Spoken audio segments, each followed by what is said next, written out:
బంజారాలకు reservation కల్పించి 50 ఏళ్లు పూర్తయిన సందర్భంగా ఆదివాసీ కాంగ్రెస్ పార్టీ ఆధ్వర్యంలో చేపట్టనున్న బస్సు యాత్రను తీవ్రంగా వ్యతిరేకిస్తున్నట్లు గిరిజన సంఘాల జాయింట్ యాక్షన్ కమిటీ అధ్యక్షుడు అశోక్ రాథోడ్ తెలిపారు. సోమాజిగూడ ప్రెస్ క్లబ్లో నిర్వహించిన సమావేశంలో ఆయన మాట్లాడుతూ ఇందిరమ్మ పేరు చెప్పి గిరిజనులను కాంగ్రెస్ పార్టీ మోసం చేస్తుందని ఆరోపించారు.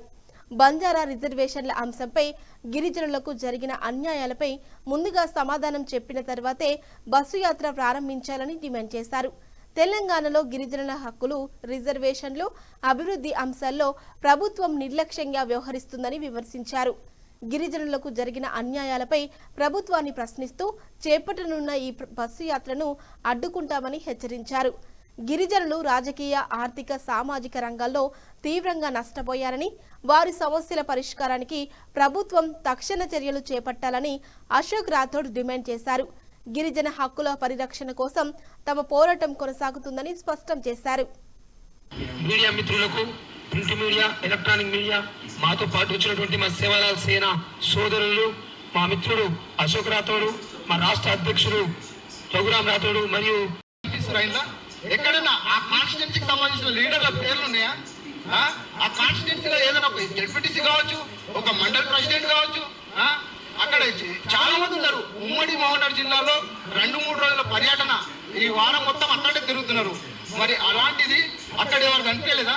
అక్కడ కల్వకుర్తి నుంచి వాంగడ సన్మానాయక్ అని చెప్పేసి గిరిజనుల నుంచి కల్వకుర్తి కాన్స్టిట్యున్సీ నుంచి కాంగ్రెస్ పార్టీ సీనియర్ నాయకులు, ఆయనతో పాటు శేఖర్ నాయక్, మళ్ళీ ఇంకా రఘురామ్ నాయక్, మళ్ళీ ఇంకొక అతను బిచ్చ నాయక్ అని చెప్పేసి కట్టాల మండల్ ప్రెసిడెంట్ కాంగ్రెస్ పార్టీ నుంచి ఇతని విధంగా, మళ్ళీ market committee director Amangal Naresh Nayak గారు ఉన్నారు కాంగ్రెస్ పార్టీ నుంచే.